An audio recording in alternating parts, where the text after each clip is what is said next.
And I do want to give, if everyone can hold their glass up, because the way he ended too is a good reminder that there's lots who came before us who weren't as lucky to be in this room or to share their stories and their lessons learned. So just raise a glass, think about those that we've lost in the mountains and honor their spirits.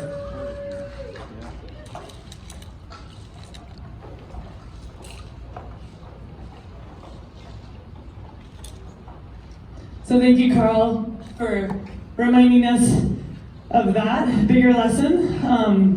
And also the fact that to become a good decision maker in the mountains, we have to make bad decisions. And sometimes it's just a matter of luck, whether those bad decisions we come out on the other end and we get to go out and try again. And some of those are near misses. And so here to tell us about a pretty close near miss. And I'm very glad to say that she's here to tell the story and to share it all with you, because she's been an incredible adventure and an inspiration to so many people across Alaska. Working as an environmental engineer for BP has allowed her month on, month off, and in those month offs, she just gets after it. Pack rafting, mountain biking, kiting, you name it, and definitely backcountry skiing and mountaineering around the world. So please give a big round of applause for our very own Kelly Okanek.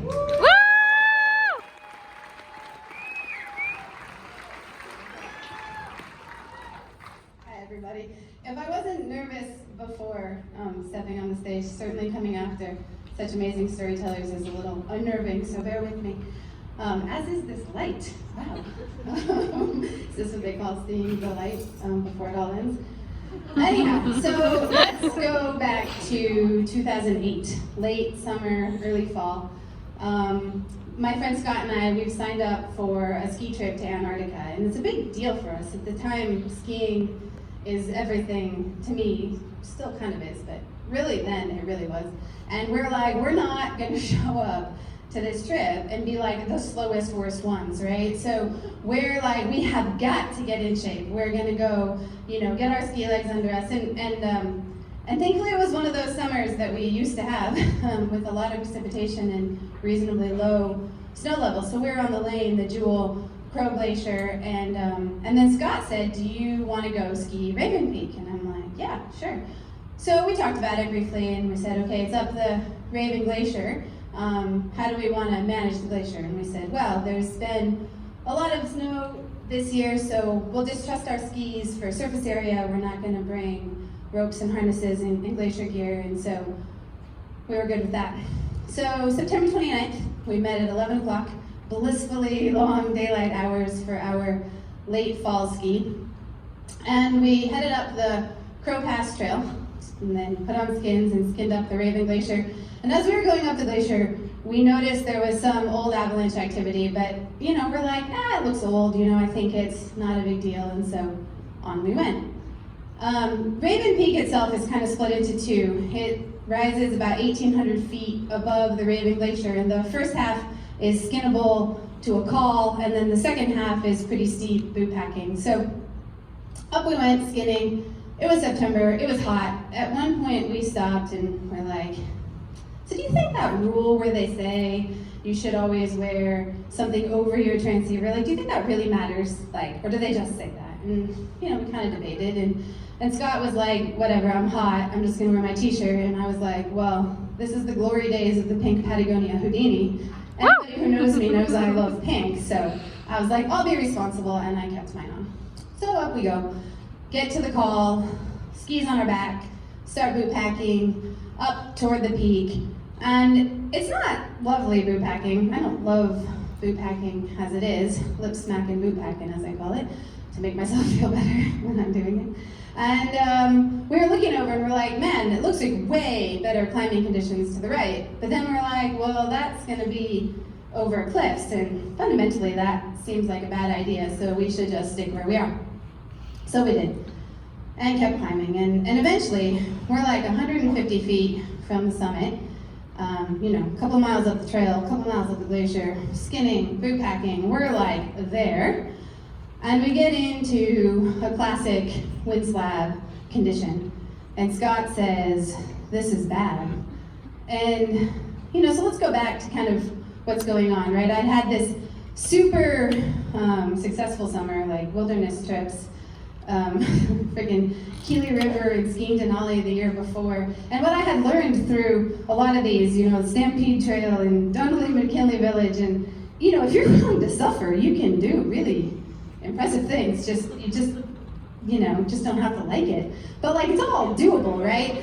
And I wasn't gonna get shut down by this little tiny wind slab at the top of this peak, right? Like, it was right there. Hashtag humility pill. So as I said, we were boot packing. It was my step that broke it. So I was stepping to the left and I heard it or felt it settle, and I thought, oh shit. But I still didn't think it was happening. And then I looked up and saw the classic puzzle shape of a slab avalanche. And at this point I remembered just registering the thought, here we go, and getting super relaxed. And then the sucking force came very quickly. Like, maybe you think, oh, if I was in that situation, I would just hold on to the side of the mountain. In my experience, that's not a thing. The sucking was pretty strong, and off I went into the rapidly moving snow. My next memory was coming to rest on the surface, and I was laying head downhill, feet uphill, and I remember looking up and seeing the most perfect blue sky. I don't know how that color is a thing, but it is. And then I saw this mass of snow, kind of like in the videos from Colorado, just huge powder cloud coming toward me. I still, to this day, don't know where it came from. We never went back up to look, but something had broken second, or maybe it had wrapped around and it was the second half. I don't know, I don't care. But at this point, I remember feeling dread, like, oh my God. And then slam. It hit me hard, and so began the most violent experience I've ever had before, and hope that I never have again. They call it the washing machine, I think. It's a very good description, tossed and spun and tossed and spun. It was so violent. It's the only word I can come up with for how it felt. You also hear people say, oh, if you're in an avalanche, you should swim. I assure you, I did not have agency over my arms and legs. Anything I might have tried to do did not have any force that could reckon with the washing machine that I was in. So, miraculously, when it stopped moving, I came to rest mostly on the surface. My left side was buried. My left shoulder was sublexed out, so I was kind of stuck in my hole.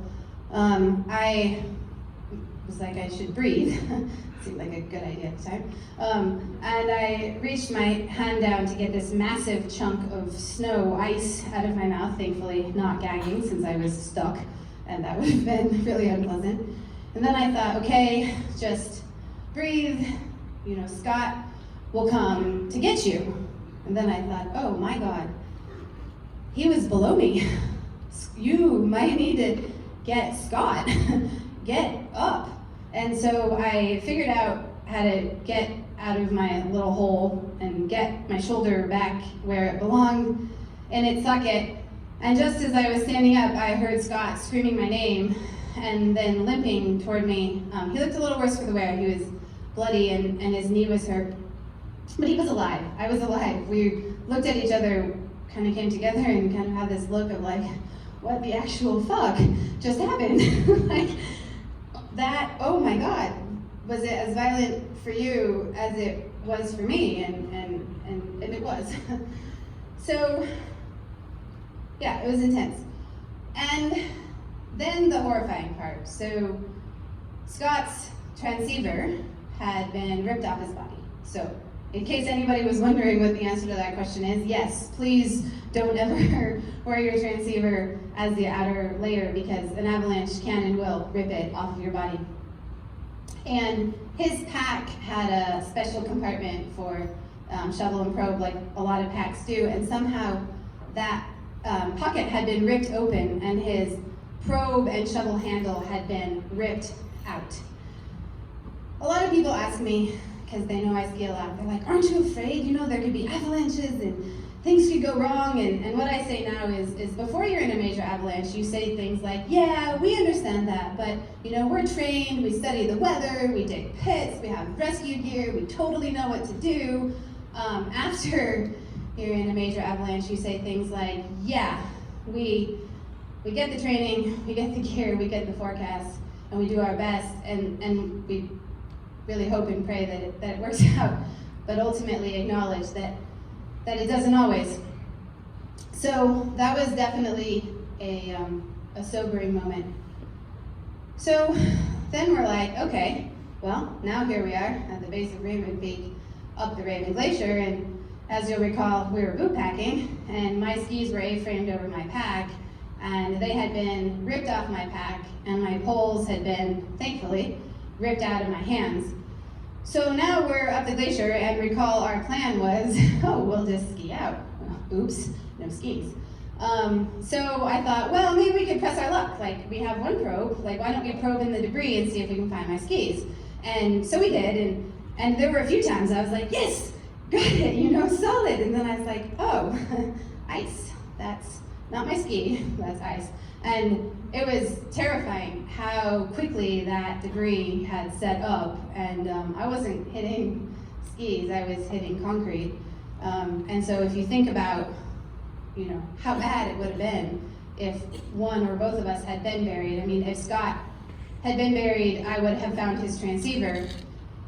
If I had been buried, he couldn't do anything. He couldn't look for me with my transceiver, he couldn't probe for me with his probe, and even if my hand had been sticking out, he couldn't dig for me with his, you know, shovel blade in debris that was hardening up that fast. So anybody who knows me knows that I have a near religious love of the Dina Fit binding, and it was at this moment that we realized another fabulous feature of these, which was even though we have very different shoe sizes, Scott's a big man and I have little tiny girl feet, my boots could go in a toe piece of one of his skis. And so we each took one ski and ballerina skied down the glacier, no poles, one ski. I can imagine we were quite the sight, really, but we made it, which felt like a win. Got back to our shoes and started hiking down. It was when we got to the mining cables that we kind of stopped and were like, that was really bad. Let's not tell people. If people knew that we did that, like, nobody will ski with us again. And in our world at that time, that would be like the ultimate horrible thing. And so we agreed that we wouldn't talk about it unless we got permission from each other, but essentially we just weren't going to talk about it. In case anybody's wondering, Scott knows, I'm telling 400 people our story now, because he also knows me well enough to know that I talk about things. Anyhow, as do most of this room. But anyways, so then we hiked down, and as we were hiking down, like, then the crazy thing was how cold I was. I was hiking in my puff coat, all of my clothes, and I absolutely could not warm up. It was crazy. Like, I had only been partially buried for like not that long, but I had a chill that I couldn't get rid of really for days. And then we got home. Thankfully, I hadn't lost my keys, also a win. So we drove home, had some soup, and then it was then that I realized, like, I had 1,000 paper cuts all through my mouth, down my throat, because the snow just gets like shoved everywhere. It's crazy and really painful. But again, you know, we were alive and really grateful for that. So I think Paul said it well, you know, when you're doing these sports, you acknowledge this stuff can happen, and that's kind of how I felt. I didn't want to have some knee-jerk reaction and all of a sudden hate skiing, or all of a sudden think everything had changed, because frankly it hadn't. The thing that I acknowledged could happen, happened. But that said, I certainly learned a thing or three in particular about it as I reflected. So, number one, the tragedy wouldn't have been dying. The tragedy would have been spending the last week of my life hating myself. Maybe people look at me, it's hard for me to imagine this is true, and they think, oh, she's so smiley, or, oh, like, has the success in the mountains, maybe she doesn't have a cruel inner critic like the one I had in my mind at the time. But that week beforehand, I was like done with all of it. I was in this period of self-loathing, and it was particularly focused on my body. Like, I was done being fat. I'm like, I'm gonna lose weight. And so I had been eating like 1,000 calories and doing these huge ski days, and I was miserable, because it turns out like food is really good for climbing mountains. And that morning I had breakfast, and I was like, wow, this is great. Food. And then my body had gone through just this violent washing machine of churning snow down this massive mountain, and it's fine. And I'm gonna hate it? That seems silly. So I like to think if we can keep a promise to one person, let it be the promise that we make to ourselves. And it was that day that I promised myself, if I start to toe dip in that cruel inner critic, or to hate my body, or to start going to those self-loathing modes, like, I'm gonna ask for help.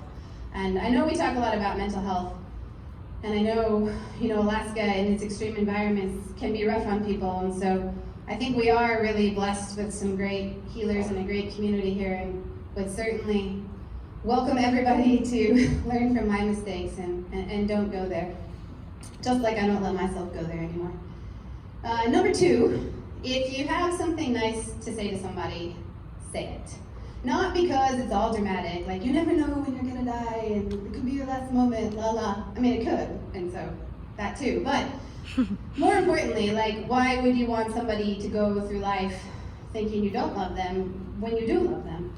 And my mom and I had talked that morning as I was driving from this lovely breakfast that I had eaten, because I had a friend moving out of town. I had 3 girlfriends at the time that were leaving state, and I was plain sad about it. And so I'd called my mom on the way down to Girdwood, and she had done all the right mom things. She was super compassionate and super kind, and the last time we had spoken had been 2 weeks before, when she was here visiting, and we had a classic all night long knockdown, drag out fight, and at 4 o'clock in the morning she told me to take her to the airport. And so that day I'd been skidding up the glacier thinking, wow, that mom of mine is really nice. I like her. And if, right? And, but like, she was probably sitting there still living out of the fight, and I had a different reality. And so my reflection was, tell people when your reality is that you love them. And as I thought about this talk and thinking about who would be in this room, I thought, oh man, I think maybe I'm not doing the best job of that possible, because I think there's a lot of people in this room that I probably haven't told, so please forgive that I'm a work in progress, but I'll say a deep, heartfelt thank you to everybody who's here to support both the Avalanche Center and those of you who came to support me, because it means the world to me. Mm-hmm.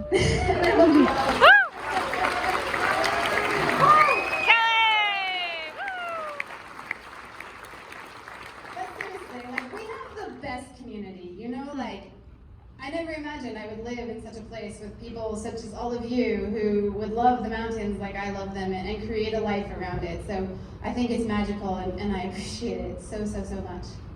And number 3, if you find yourself on a whiz lab, get the fuck off.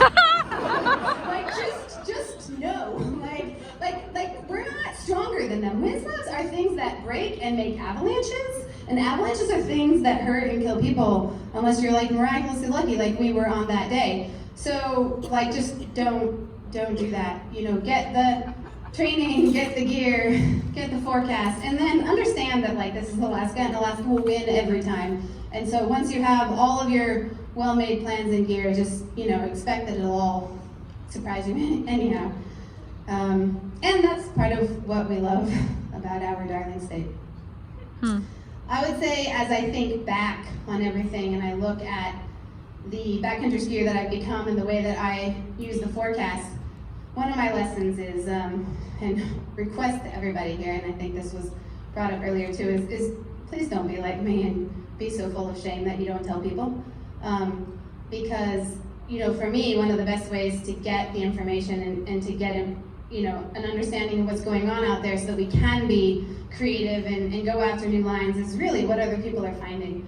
we have the best forecasters, but there's still only a few humans and they cannot possibly cover our state. So if you're seeing avalanches or making avalanches, you know, we all make mistakes. Things go wrong in the mountains, and please tell us about it on the website or however you tell us about it, so that we can, you know, take good care of one another.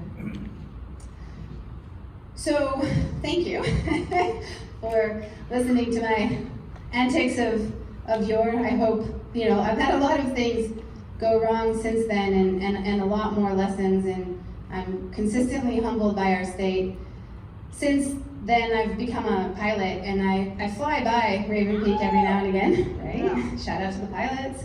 I fly by Raven Peak again. I'm like super superstitious, right? I like don't go anywhere near it unless it's perfect. So I'm like, whatever, it didn't kill me that day. I'm not gonna let it kill me on another day. But what I've found, or what I've noticed, is that is a very normal slide path. I've seen that fractured many times, and so FYI, if anybody's going to go ski Raven Peak, about 200 feet from the summit, there is a classic avalanche path that tends to break. So like, don't let it be you. And I'll also say, if there's anybody in the audience who's kind of new to skiing, maybe needs some gear, there's a somewhat outdated now, but otherwise very nice setup. Buried under however much snow is up there these days. To be yours with a metal detector and a shovel. Just please keep in mind that the cracks are like super open now, so like don't let Raven Peak or Raven Glacier kill you in the making of your ski hobby. Please. So with that, please take care of yourself, take care of one another, and I hope you all have a really fabulous winter.